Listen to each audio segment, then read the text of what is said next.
Persoalan Papua muncul dalam sidang umum PBB tahun 2016 oleh 6 negara Pasifik, yaitu Nauru, Kepulauan Marshall, Kepulauan Solomon, Vanuatu, Tuvalu, dan Tonga. Harus diakui jika tanah Papua kerap dilanda konflik. Lalu bagaimana komitmen pemerintahan Jokowi terhadap pembangunan di Papua dan penyelesaian berbagai masalah yang melingkupinya? Kami tampilkan fakta dan datanya.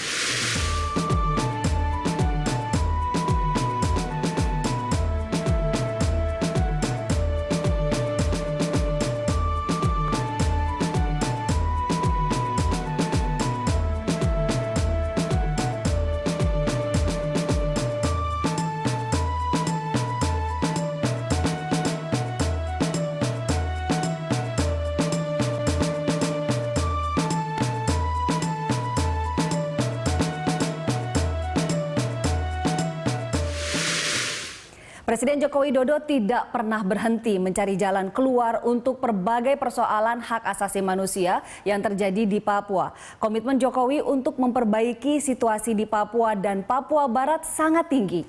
Jokowi telah berkunjung setidaknya 5 kali ke Papua sejak terpilih menjadi Presiden RI. Kedatangannya lebih banyak untuk meresmikan proyek infrastruktur seperti pembangunan jalan raya dan peresmian bandar udara. Jokowi juga ke Papua saat memberikan grasi kepada 5 tahanan politik yang diduga terlibat organisasi Papua Merdeka atau OPM pada Mei 2015. 50 tahun lebih upaya untuk menjadikan Papua sebagai bagian seutuhnya dari bangsa ini berlangsung. Namun tantangan dari sebagian masyarakat terus bermunculan. Kita lihat beberapa laporan organisasi-organisasi non-pemerintah yang memaparkan kasus-kasus pelanggaran HAM dan kekerasan politik di Papua.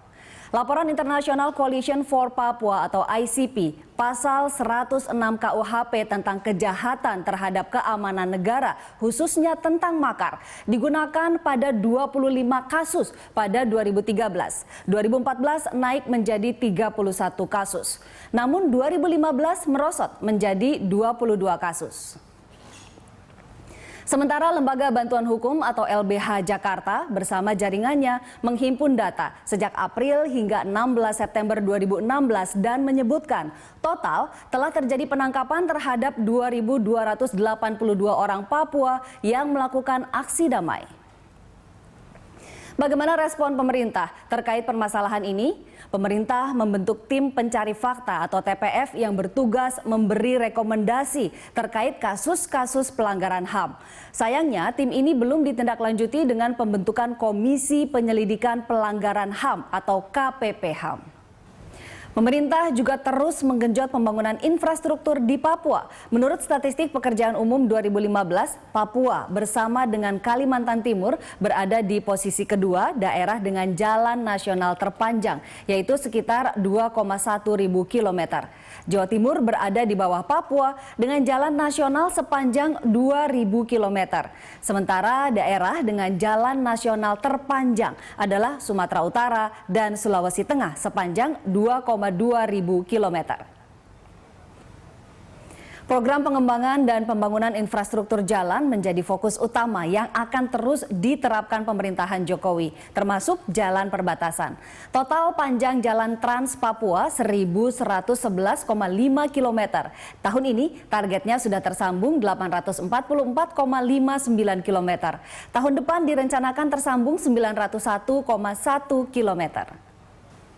Akhir April lalu, Presiden Jokowi meresmikan 3 pasar tradisional yang diinisiasi Kementerian Perdagangan, yaitu Pasar Mama-Mama, Pasar Para, dan Pasar Doyo Baru.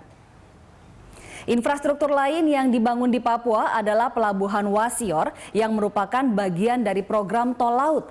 Pelabuhan ini dapat disandari kapal berkapasitas 3.500 DWT sehingga dapat memenuhi kebutuhan sarana dan prasarana transportasi masyarakat Kabupaten Teluk Wondama, Papua Barat.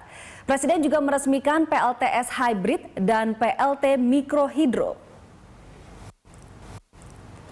Yang terkini, Presiden Joko Widodo akan meresmikan sekolah penerbangan pertama di Biak, Papua. Ini sesuai dengan cita-cita Jokowi, yaitu mencetak pilot orang asli Papua.